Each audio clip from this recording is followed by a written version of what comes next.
Um, so building on this book, where it says under the same sky, the idea is we're all under the same sky, all of us, the animals and the people. So that Britta wrote us, and then she also said for a united world. So her dedication is wishing us that we have a united world under the same sky. And I think we just hold this close for a minute because on Friday, this last week, I read this book to the tracks class, and I couldn't get through it without crying. So I cried through it because I think it's a terrible situation that we have to have children stand up and protest things that we should know as adults should be fixed. But as I read it, something bothered me about the book too, because I struggled with it, sad, and then the struggle. And it's because it's called Greta and the Giants. And so you can see these two figures in the background, and she's striking for climate change. And listen, and I please play this for the children, because this is what I would tell them if I read them this book again, and or why I'm reading you this, making up this next story. So here's Greta Thunberg, and she's marching stop with a sign that says stop, and she starts alone hearing things from the earth. And the thing is that I do believe that this is the part that made me cry, is that I do believe that Greta sees things differently than other people. All children know that we're one and we should be together, and that we're all under the same sky. Like, children know that. And so that part I don't doubt, but I think that she was able to see things in a very clear way because of the way her brain works. Other humans on the planet have gifts to see things a certain way. Each one of us holds certain things dear and can cut through the fog and see something quite clearly. And with her gift, and almost a curse, is that she could see that something was happening to the earth that needed to be changed, and she felt like a voice alone in this. And when she was young, she lived on the edges of many forests, but the thing is that she used to move a lot. So from being very young to being a preteen and a teenager, she had moved a lot to all different places in Europe and even in the United States. And so, like, she's seen a lot of different kinds of places. So that is feeding all the way that she's thinking and what she is interpreting. And her parents tell a story about how she saw a movie about the trash in the oceans, and it changed her.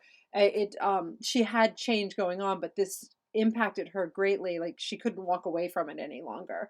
So she decided to start protesting, and at first she protested alone, and then she is now joined by other people, and us and the children. But the thing about this book that bothers me is that it talks about these giants and how the giants are the ones that are cutting things down and chopping trees down and filling the air with pollution and the oceans with trash.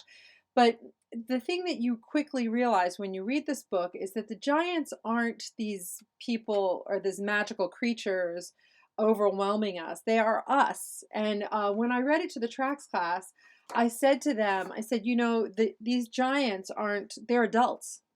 And the people that Greta is talking to, it's us, because we are all under the same sky. So if I were to tell this story, I would borrow our the Forever doll, and the doll from the Forever Story, and I would say that once upon a time, when Greta was young, she saw differently. She could see very clearly that the earth needed to be saved. She could see that it was not just the earth that needed to be saved, but the people on it and the animals on it.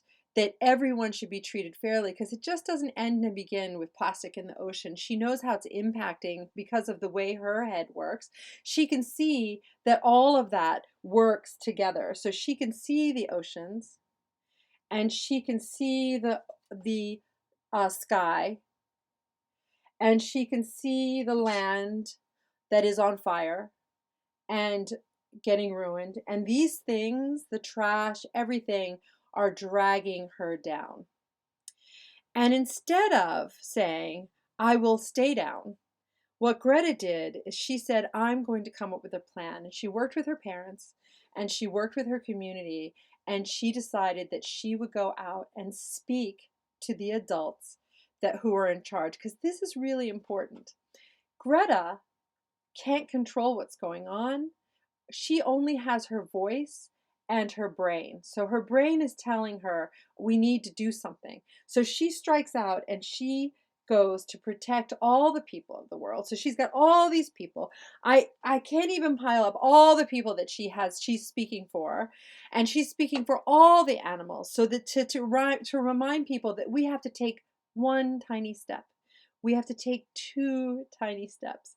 And I told the children that this is why you need to remember that we did the trash audit, and we said, what can we change in our school to help things make things better?